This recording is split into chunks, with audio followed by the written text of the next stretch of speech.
Welcome back. और आज हम बात करते हैं भारतीय संविधान में आर्टिकल 16, 17 और 18 को। आर्टिकल 16, 17, 18 आपको इसी वीडियो पर मिल जाएगा। इससे पीछे के जो आर्टिकल्स हैं वो आप दूसरे वीडियो पर देख सकते हैं, जो प्लेलिस्ट में आपको दिख जाएंगे।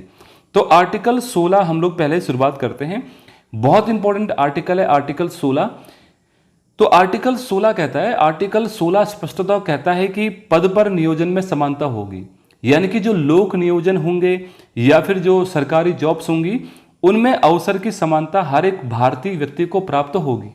यानी कि ऐसा कोई भी व्यक्ति जिसे भारत की नागरिकता प्राप्त हो, चाहे किसी माध्यम से उसको प्राप्त हो, तो ऐसे व्यक्ति जो होगा वो सरकार के अधीन जो कोई भी पद होगा, जो भी गवर्नमेंट जॉब होंगी या फिर जो भी पब्लिक एम्प्लॉयमेंट होगा, तो उनके लिए अप्लाई कर सकता है। ऐसे में केवल भारतीय व्यक्ति ही इन पर अधीन हो सकता है। यानी कि अगर मैं बात करूं सरकारी जॉब्स केवल भारतीय लोगों के लिए है, ऐसा आर्टिकल 16 कहता है, और लोगों को इक्वल अपॉर्चुनिटीज मिलेंगी पद पर नियोजन में। अगर हम लोग आर्टिकल 16 को हम लोग विस्तार से देखें तो आर्टिकल 16 में यह लिखा गया कि केवल भारतीय नागरिकों को प्राप्त होंगे। साथ में आपको बता दूं कि जो विदेशी व्यक्ति होगा वो चाहे प्रधानमंत्री हो, चाहे राष्ट्रपति हो, चाहे आपके राज्यपाल हो, चाहे मुख्यमंत्री हो, तो इस प्रकार के जो पद होंगे उस पर भी कोई भी विदेशी व्यक्ति आसीन नहीं हो सकता। केवल भारतीय नागरिकों को ही ये अधिकार या फिर ये समानता प्राप्त होती है। आर्टिकल 16 का जो एक है वो इसको स्पष्टता बताता है, यानी कि इसकी व्याख्या करता है। और आर्टिकल 16 का एक कहता है कि राज्य के अधीन यानी कि सरकार के अधीन जो भी पोस्ट होंगी या फिर जो भी कोई पद होगा, तो उस पर नियोजन यानी कि उस पर जो नियुक्ति होगी वो सभी नागरिकों को समान रूप से प्राप्त होंगी। उसमें सरकार किसी प्रकार का भेदभाव नहीं करेगी, यानी कि सभी नागरिकों के लिए अवसर की समानता आर्टिकल 16 का एक कहता है, जो आर्टिकल 16 में स्पष्टता दिया गया था। अगर हम लोग बात करें आर्टिकल 16 का 2, आर्टिकल 16 के 2 में यह बोला गया है कि पब्लिक एम्प्लॉयमेंट में, यानी कि जो गवर्नमेंट जॉब्स होती हैं या फिर जो लोक नियोजन के पद होते हैं, उसमें सरकार इन 7 आधारों पर, यानी कि धर्म, निवास, जाति, वंश, उद्भव, लिंग और जन्म के स्थान के आधार पर भेदभाव नहीं करेगी। आर्टिकल 15 में 5 आधार थे और आर्टिकल 16 में कुल 7 आधार हैं, जो 2 आधार इसमें बढ़ा दिए गए हैं। तो राज्य जो होगा वो इन 7 आधारों पर व्यक्तियों के साथ या भारतीय नागरिकों के साथ किसी प्रकार का पद पर नियोजन में असमानता नहीं लेकर के आएगी, यानी कि समानता रखेगी। ऐसा आर्टिकल 16 का 2 स्पष्ट रूप से कहता है। लेकिन साथ में अगर सरकार कुछ जॉब्स के लिए कुछ क्राइटेरिया सेट करना चाहती है, कुछ मानसिक रूप से कुछ मापदंड बनाना चाहती है या फिर शारीरिक रूप से कुछ मापदंड बनाना चाहती है, तो सरकार ऐसा कर सकती है।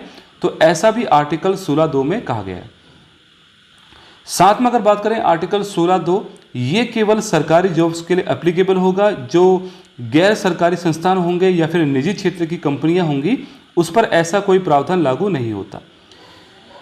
आर्टिकल 16 का जो 2 है उसमें अगर हम लोग एक और चीज़ देखें तो मैंने आपको बताया था कि अगर सरकार किसी विशेष जाति के लिए या फिर जो इन 7 आधार हैं उनके आधार पर या लिंग के आधार पर सरकार जो पहले से ही काफ़ी पिछड़ा वर्ग है, अगर उनको आगे बढ़ाने के लिए अगर कुछ विशेष प्रावधान कर सकती है, तो अगर वो ऐसा करती है तो आर्टिकल 16 के 2 का उल्लंघन नहीं माना जाएगा, क्योंकि जो कमज़ोर वर्ग है उसको आगे बढ़ाने के लिए हमको कुछ विशेष प्रावधान करने पड़ेंगे। तो इसी क्रम में अगर हम लोग बात करें तो आर्टिकल 16 के 2 का और 16 के 1 का कुछ अपवाद हैं जो आर्टिकल 16 के 3, 4, 5 और 6 में हमको देखने को मिलेंगे। तो आर्टिकल 16 का 3 क्या कहता है? आर्टिकल 16 का 3 कहता है कि संसद कानून बनाकर पब्लिक एम्प्लॉयमेंट के मामले में किसी राज्य या फिर संघ राज्य क्षेत्र में निवास संबंधित शर्तें लागू कर सकेगी। यानी कि संसद अगर चाहे तो कुछ ऐसे प्रावधान कर सकती है कि जिससे जो गवर्नमेंट जॉब्स होंगी उसमें एक खास क्षेत्र के या फिर एक निवास क्षेत्र के लोगों को वरीयता मिले या फिर उनको ही प्राथमिकता मिले। ऐसा आर्टिकल 16 का 3 कहता है, यानी कि निवास को आधार बना करके आरक्षण का प्रावधान आर्टिकल 16 के 3 में कहता है। जैसे अगर हम लोग बात करें उत्तराखंड, जो पब्लिक एम्प्लॉयमेंट के जो जॉब्स होती हैं उनमें अगर स्थानीय लोगों को वरीयता दे या स्थानीय लोगों को प्राथमिकता दे या ऐसा कानून बनाए कि उत्तराखंड की जो कुछ जॉब्स जो होंगी उनमें जो स्थानीय लोग होंगे, यानी कि जो उत्तराखंड से ही बिलोंग करते होंगे, जिनका निवास स्थान उत्तराखंड से ही होगा, उन्हीं को इसमें प्राथमिकता मिलेगी। तो ऐसा कानून भी जो संसद होगी वो बना सकती है, लेकिन केवल विशेष परिस्थितियों में ही ऐसा कानून बनता है। क्योंकि अगर ऐसा कानून हर राज्य बना ले तो ये वापस से ही देश में असमानता या फिर विभाजन को लेकर के आएगा। तो अगर निवास को आधार बनाना है गवर्नमेंट जॉब को के लिए, तो ऐसा जो कानून होगा वो संसद ही बनाएगी, ऐसा आर्टिकल 16 के 3 में कहा गया है। अब अगर हम लोग बात करें आर्टिकल 16 के 4 को, तो आर्टिकल 16 का 4 ये कहता है, इस बात का प्रावधान करता है कि यदि किसी जाति या समुदाय का प्रतिनिधित्व राज्य के अधीन सेवा में पर्याप्त नहीं है तो राज्य सरकार नीतियों या पदों के लिए उपबंध कर सकती है। यानी कि आर्टिकल 16 के 4 में बोला गया है कि अगर कुछ जाति ऐसी हैं जिनका जो गवर्नमेंट जॉब्स होती हैं, उन गवर्नमेंट जॉब्स में उनकी जनसंख्या के अनुसार उचित प्रतिनिधित्व नहीं है, तो सरकार ऐसे में उन जातियों के लिए कुछ विशेष प्रावधान कर सकती है, कुछ आरक्षण का प्रावधान कर सकती है, SC, ST और OBC के लिए विशेष प्रावधान कर सकती है। ऐसा आर्टिकल 16 के 4 में बोला गया। जैसे अगर हम लोग बात करें तो भारत का एक समुदाय है जिसको हम कहते हैं जाट समुदाय। तो जाट समुदाय हालांकि काफ़ी आर्थिक आधार पर तो काफ़ी वो संपन्न है, लेकिन जो जाट समुदाय है, जाट समुदाय के जो आंदोलन थे उसके बाद सरकार ने मजबूर होकर के इसके लिए एक प्रावधान करने की कोशिश की थी कि जाट समुदाय को भी गवर्नमेंट जॉब्स में आरक्षण दिया जाए, क्योंकि इनका उचित प्रतिनिधित्व नहीं है। तो अगर सरकार को ये लगता है कि राज्य में कुछ जातियां ऐसी हैं कि जिनको उचित प्रतिनिधित्व नहीं मिला है गवर्नमेंट जॉब्स में उनकी संख्या के अनुसार, तो सरकार ऐसे प्रावधान कर सकती है कि उनको आरक्षण मिल जाए। जैसे जाट समुदाय को OBC के लिए OBC में आरक्षण दिया जाने का प्रावधान किया गया था। अगर हम लोग बात करें आर्टिकल 16 के 4 के कुछ क्लॉज की, तो देखिए आर्टिकल 16 के जो 4 का एक क्लॉज है, 16 का 4A। 16 के 4 का जो A है ये अभी काफ़ी चर्चा में चल रहा है, खासकर अगर उत्तराखंड की बात करें तो इसमें हमको आए दिन अखबार में देखने को मिल जाता है, कहीं ना कहीं न्यूज़ देखने को मिल जाती है। आर्टिकल 16 का 4 का जो A है, आर्टिकल 16 का जो 4 का क्लॉज A है, वो ये कहता है कि जो यानी कि जो प्रमोशन होता है उस प्रमोशन में आरक्षण आपको दिया जाएगा। ऐसा प्रावधान भी सरकार कर सकती है अगर राज्य को लगे कि जो हायर रैंक होती है उनमें भी उनका प्रतिनिधित्व, उनकी जनसंख्या उनके अनुसार नहीं है। लेकिन इसको लेकर के भी हाल ही में उत्तराखंड सरकार का जो मामला था और हाईकोर्ट का मामला, उत्तराखंड सरकार बनाम हाईकोर्ट का एक केस चला था जिसमें सरकार ऐसा प्रावधान करना चाहती थी।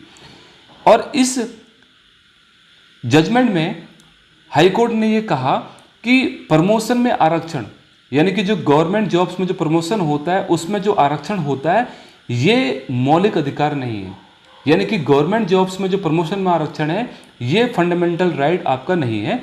सरकार ही ऐसा तय करेगी कि अगर सरकार को लगे कि राज्य में उनके हायर जो जॉब्स होती हैं, जो हायर पोस्ट होती हैं, उसमें उनकी जाति के अनुसार उचित प्रतिनिधित्व नहीं है, तो राज्य सरकार ऐसा कानून बना सकती है। तब जाकर उनको पदोन्नति यानी कि जो हायर रैंक्स होती हैं या फिर जो हायर पोस्ट होती है उसमें आरक्षण मिलेगा। तो ये बहुत इंपॉर्टेंट आपका एक तरीके से हाई कोर्ट का एक निर्णय हो जाएगा।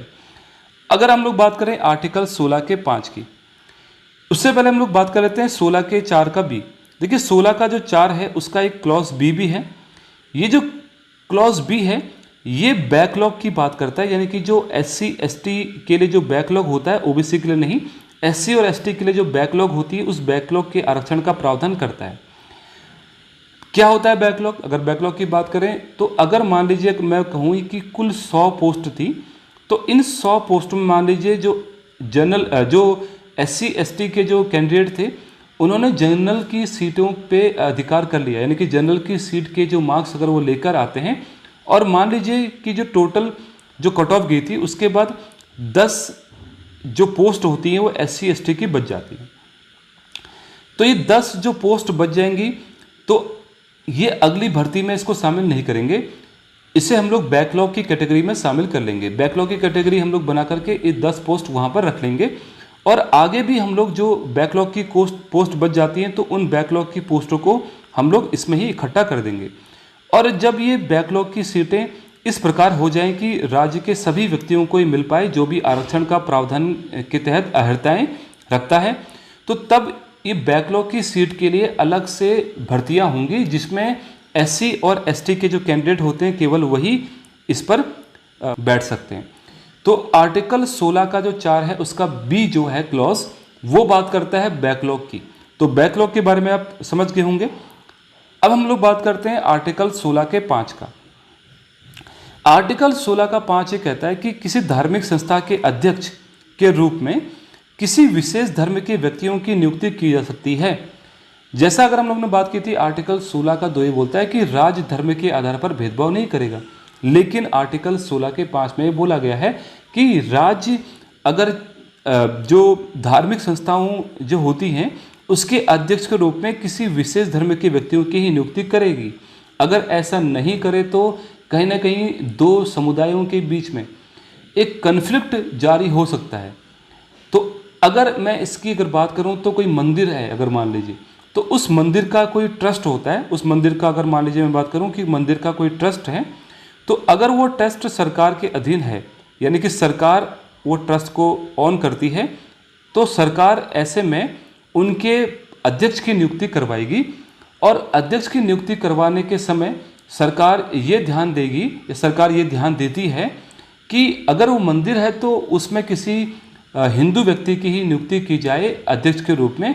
लेकिन यहाँ पर सब कैटेगरी नहीं होगी कि सरकार ये नहीं देखेगी कि उसमें भी उपजातियों या फिर जातियों के आधार पर वर्गीकरण हो, या फिर एससी एसटी के लिए भी वहाँ पर एससी एसटी का भी प्रावधान किया जाए, ऐसा नहीं है।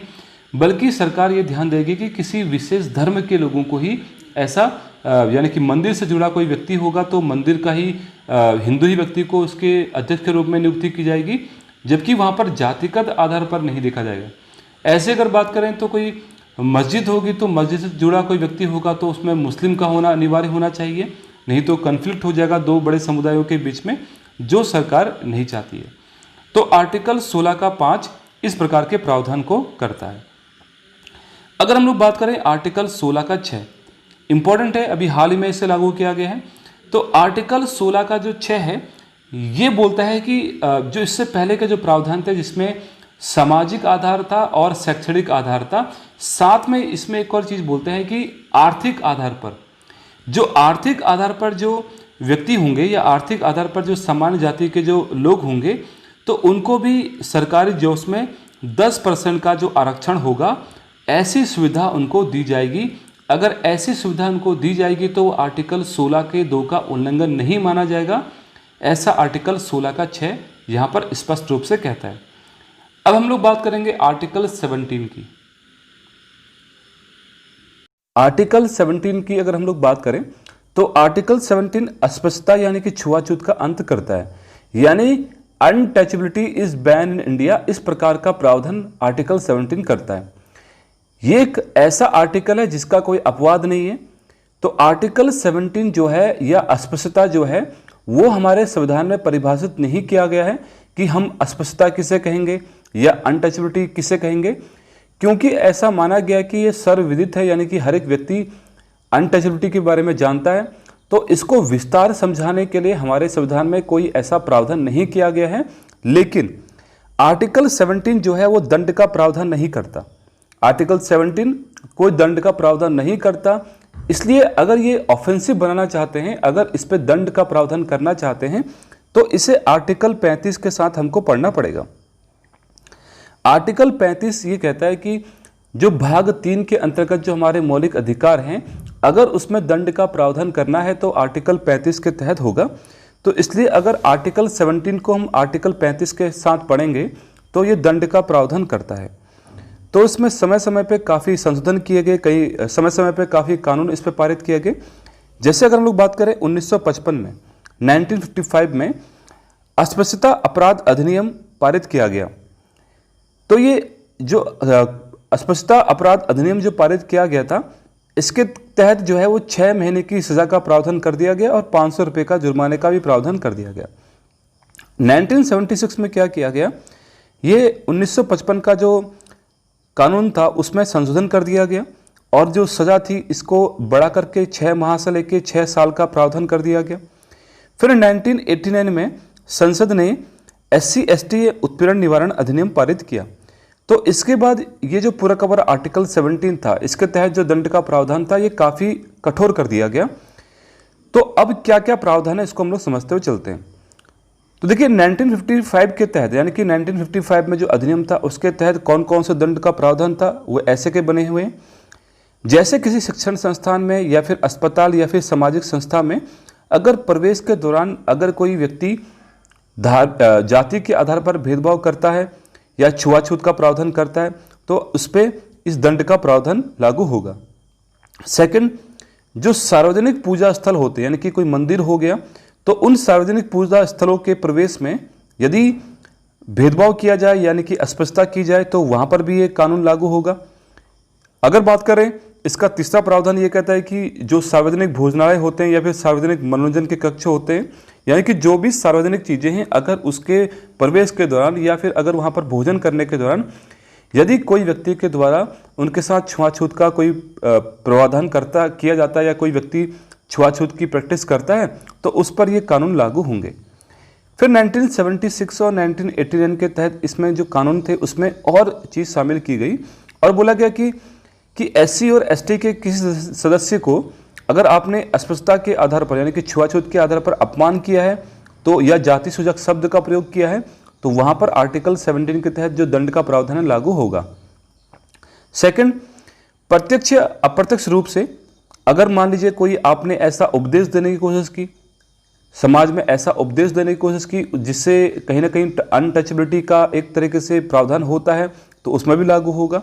या फिर जो हमारे पौराणिक ग्रंथ हैं, जो इतिहास दर्शन हैं, अगर उसका भी हम लोगों ने उदाहरण दे करके या फिर उसमें से हम लोगों ने कोई चीज़ को ऐसा कोट किया कि जिससे ऐसा लगे कि आप अस्पृश्यता यानी कि छुआछूत का एक तरीके से प्रैक्टिस कर रहे हैं तो ये वहाँ पर भी लागू होगा। तो जो सज़ा होगी वो भी काफ़ी बढ़ा दी गई थी।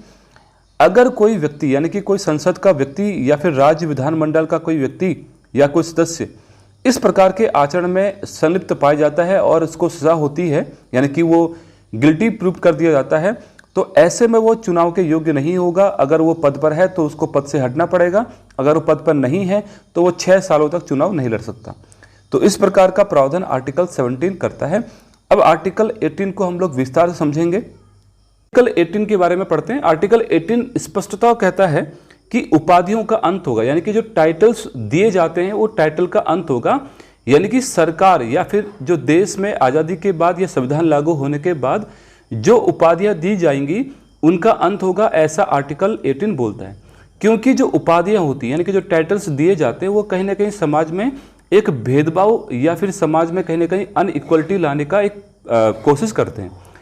हो सकता है कि अगर मैं बोलूं कि किसी व्यक्ति को सर की उपाधि मिली हो या फिर किसी व्यक्ति को राय बहादुर की उपाधि मिली हो तो कहीं ना कहीं उसकी समाज में एक तरीके से प्रतिष्ठा ज़्यादा हो जाएगी और कुछ लोगों की उससे प्रतिष्ठा कम हो जाएगी। अगर वो सब लोग साथ में मिले तो जिसको उपाधि मिली है वह अपने आप को सुपीरियर समझेगा, तो कहीं ना कहीं ये समाज में वापस से असमानता लेकर के आएगा।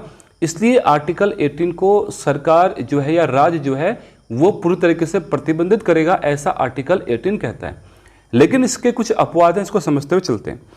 तो आर्टिकल 18 कहता है, 18 का फर्स्ट कहता है कि राज्य सेना या विधि संबंधित सेवा सम्मान के सिवाय अन्य सभी जगहों पर उपाधियां प्रदान नहीं करेगा। यानी कि राज्य जो होगा वो किसको छोड़ करके, राज्य 2 जगहों यानी कि एक विद्या संबंधित और दूसरा सेना से संबंधित। तो विद्या या सेना से संबंधित 2 चीजें हैं, इनके अलावा जो है वो उपाधियों का अंत होगा। तो सेना में जो उपाधियां मिलती है, जैसे अगर बात करूं, अगर किसी व्यक्ति का नाम अभिमन्यु है तो अभिमन्यु अगर वो आर्मी में है यानी कि डिफेंस में है तो अगर वो अपने नाम के पहले लगाता है मेजर और मेजर अभिमन्यु अपना नाम लिखता है या फिर कैप्टन अभिमन्यु अपना नाम लिखता है तो ऐसा वो कर सकता है क्योंकि वो सेना में है, या फिर मेजर अभिमन्यु लिखा गया या फिर कैप्टन अभिमन्यु लिखा गया तो ऐसा वो अपने नाम के साथ भी लिख सकता है। नाम से पहले जो ये टाइटल लगाया गया है तो इसे रखने का प्रावधान उसके साथ है, यानी कि जो सेना से जुड़ा व्यक्ति है वो अपने नाम के आगे टाइटल लगा सकता है। दूसरा, जो विद्या संबंधित है, यानी कि विद्या संबंधित अगर हम लोग बात करें कि कोई व्यक्ति अपने नाम के आगे लगाता है डॉक्टर, अगर मान लीजिए किसी व्यक्ति ने अपने नाम के आगे लगाया डॉक्टर अभिमन्यु, तो ऐसा भी वो अपने नाम के आगे लिख सकता है। ये टाइटल है, जो डॉक्टर यहाँ पर लिखा गया ये टाइटल है। तो डॉक्टर जो है या तो MBBS करने के द्वारा इसको मिल जाएगा, या फिर जो रिसर्च वगैरह करी जाती है या फिर जो शोध वगैरह किया जाता है उसके बाद भी डॉक्टर की उपाधि मिलती है। तो शिक्षा संबंधित जो प्रावधान होते हैं, यानी कि शिक्षा संबंधित जो संस्थान होते हैं वो भी डॉक्टर की उपाधियां दे सकते हैं, या फिर कोई अन्य उपाधि दी गई हो। ठीक है, तो सेना और विधि या विद्या संबंधित जो संस्थान होते हैं, केवल इनको छोड़ करके बाकी सभी जगहों पे उपाधियों का अंत किया जाएगा, ऐसा आर्टिकल 18 का फर्स्ट कहता है। समझ गए होंगे इसको। आर्टिकल 18 का 2 हम लोग समझ लेते हैं। आर्टिकल 18 का 2 कहता है कि भारत का कोई भी नागरिक, यानी कि जो इंडियन सिटीजन है, वो किसी भी देश या फिर विदेश से कोई भी उपाधि ग्रहण नहीं करेगा। आर्टिकल 18 का 2, हालांकि इसको हम लोग पढ़ेंगे, बाद में प्रावधान किए गए हैं। आर्टिकल 18(2) का ये स्पष्ट रूप से कहता है कि भारत का कोई भी व्यक्ति होगा, भारत का कोई भी नागरिक होगा, वो किसी विदेशी राज्य से कोई उपाधि धारण नहीं करेगा। ठीक है। आर्टिकल 18 का 3 ये कहता है कि कोई विदेशी व्यक्ति जो भारत सरकार के अधीन कार्य कर रहा हो, राष्ट्रपति की सहमति के बिना किसी विदेशी राज्य से कोई उपाधि धारण नहीं करेगा। अगर मैं बात करूं कि कौन विदेशी जो है भारत के सरकार के अधीन कार्य कर रहा है, जैसे अगर बात करें तो भारत सरकार के कई बार नीति आयोग होता है, तो नीति आयोग हो या फिर बाकी अन्य कोई संस्था हो, तो उसमें कई सारे एक्सपर्ट होते हैं, विदेशी व्यक्ति भी शामिल होते हैं, जो कहीं ना कहीं सरकार को आर्थिक सलाह देते हैं, या फिर कई अन्य क्षेत्रों से भी जुड़े व्यक्ति होते हैं जो विदेशी होते हैं, लेकिन वो सरकार से सैलरी वगैरह लेते हैं, यानी कि सरकार के अधीन लाभ के पद पर वो हैं। तो अगर कोई ऐसा व्यक्ति है जो सरकार से सैलरी ले रहा है या सरकार के अधीन कार्य कर रहा है, भारत सरकार के अधीन कार्य कर रहा है, तो अगर उसको कोई विदेशी, यानी कि मान लीजिए भारत के अधीन कोई कार्य कर रहा है और उसको चीन ये कहे कि आपको हम लोग कुछ टाइटल देना चाहते हैं, आपको हम कोई उपाधि देना चाहते हैं, तो ऐसे में वो उस देश से उपाधि धारण नहीं कर सकता राष्ट्रपति की सलाह के बिना, यानी कि राष्ट्रपति से परमिशन लेनी पड़ेगी, राष्ट्रपति की परमिशन के बाद ही वो उपाधि धारण कर सकता है। हो सकता है कि चाइना उसको टाइटल के एवज में उससे कुछ गुप्त सूचनाएं ले ले, तो हम लोग ऐसा नहीं चाहते, तो इसलिए राष्ट्रपति की परमिशन के बाद ही वो टाइटल ले सकता है, चाहे वो पाकिस्तान से ले, चाहे दिलीप कुमार ने लिया था निशान पाकिस्तान, या फिर अगर हम लोग चीन से ले या फिर किसी अन्य देश से कोई उपाधि शाहरुख खान या बाकी अन्य लोग कोई धारण करते हैं। तो आर्टिकल 18 का 4 इसको हम लोग समझते हैं। देखिए आर्टिकल का 18 जो 4 है, क्लॉज 4 है, वो कहता है कि कोई भी व्यक्ति, चाहे वो भारतीय हो या फिर विदेशी राज्य का हो, तो वो राष्ट्रपति की परमिशन के साथ, यानी कि भारतीय व्यक्ति और कोई विदेशी दोनों ही, अगर वो राज्य सरकार के अधीन पद पर धारण करते हैं, यानी कि राज्य के अधीन या सरकार के अधीन कोई पद धारण करते हैं, तो वो राष्ट्रपति की सहमति से ही विदेशी राज्य से कोई भेंट या फिर उपलब्धि, जिसे हम लोग क्रेडिट कहते हैं, या फिर कोई अन्य पद जो है वो स्वीकार नहीं कर सकते। राष्ट्रपति की परमिशन के बाद ही स्वीकार करेंगे, राष्ट्रपति की सहमति के बिना वो पद कोई स्वीकार नहीं कर सकते। अब एक इंपॉर्टेंट चीज यहां पर समझने वाली है कि जो भारत रत्न या फिर जो अन्य उपाधियां होती हैं, जो अलंकरण होते हैं, तो क्या ये आर्टिकल 18 का उल्लंघन नहीं करते? तो आर्टिकल 18 में कहीं पर भी दंड का प्रावधान नहीं किया गया। पहली बात आपको समझना होगा कि कोई भी दंड का प्रावधान नहीं किया गया है, लेकिन अगर आर्टिकल 18 को अगर हम लोग 35 के साथ पढ़ें तो दंड का प्रावधान हो सकता है। हालांकि अभी तक कोई दंड का प्रावधान नहीं, अगर कोई व्यक्ति टाइटल रखता भी है तो उसे कोई सजा नहीं होगी, क्योंकि अभी तक कोई कानून ऐसा बना नहीं है। लेकिन जो 1954 में भारत सरकार ने 4 अलंकरण देने की शुरुआत की थी, भारत रत्न हो, पद्म विभूषण हो, पद्म भूषण हो या फिर पद्मश्री हो, या फिर इसके अलावा भी जो अन्य सम्मान मिलते हैं, चाहे खेल से जुड़ा हो, तो अगर कोई व्यक्ति भारत रत्न या पद्म विभूषण या पद्म भूषण इस प्रकार की उपाधियां धारण करता है या उपाधियां उसको मिलती है, तो आर्टिकल 18 का उल्लंघन नहीं है, बल्कि ये जो उपाधियां हैं वो आर्टिकल 18 के तहत ही उसे मिली है, ऐसा बोला गया। लेकिन अगर आपने देखा होगा कि अगर मान लीजिए मैं बात करूं, अभिमन्यु कोई व्यक्ति है और अभिमन्यु को पद्मश्री मिल चुका है, तो वो पद्मश्री अभिमन्यु नहीं लगाता अपने नाम के आगे। अगर ऐसा करता है तो वो आर्टिकल 18 का उल्लंघन करता है, लेकिन कानून नहीं है तो उसके तहत उसे कोई सजा नहीं होगी। तो पद्मश्री भले हो या भारत रत्न उसको मिल चुका हो तो, लेकिन वो अपने नाम के आगे कोई टाइटल नहीं लगाएगा, नाम उसका ऐसा ही रहेगा। अब बात करते हैं 1996 में Balaji versus union of India case में सुप्रीम कोर्ट ने निर्धारित किया कि भारत रत्न सहित यानी कि भारत रत्न सहित जो सभी पुरस्कार होते हैं, राष्ट्रीय पुरस्कार जो होते हैं, वो अलंकरण होते हैं। यानी कि आपको अलंकरण मिल रहा है, आपको कोई उपाधि नहीं मिल रही, तो वो उपाधियां नहीं है, आर्टिकल 18 का उल्लंघन नहीं है। तो आर्टिकल 18 के तहत ही आपको कोई, अगर मान लीजिए सरकार ने कोई पुरस्कार दिया है तो आर्टिकल 18 के तहत ही मिलता है, चाहे उसमें इनाम की राशि हो या फिर अन्य चीज़ हो, लेकिन उसको अपने नाम के आगे आप टाइटल के रूप में प्रयोग नहीं करेंगे, ऐसा बोलता है। फिर एक और चीज़ हम लोग देखें तो क्या हमारे जो महापुरुष हैं, क्या उनके नाम के आगे कोई टाइटल नहीं लगाया गया? क्या सुभाष चंद्र बोस हो या फिर महात्मा गांधी हो, क्या उनको कोई उपाधि नहीं मिली? तो अगर हम लोग बात करें तो महात्मा गांधी की अगर बात करें तो उन्हें हम फादर ऑफ नेशन कहते हैं, ठीक है। अब कोर्ट में ये केस गया, फादर ऑफ नेशन उन्हें हम लोग कहते हैं, कोर्ट पर एक केस गया और बोला गया कि महात्मा गांधी को फादर ऑफ नेशन कहा गया तो आर्टिकल क्या 18 का उल्लंघन नहीं है?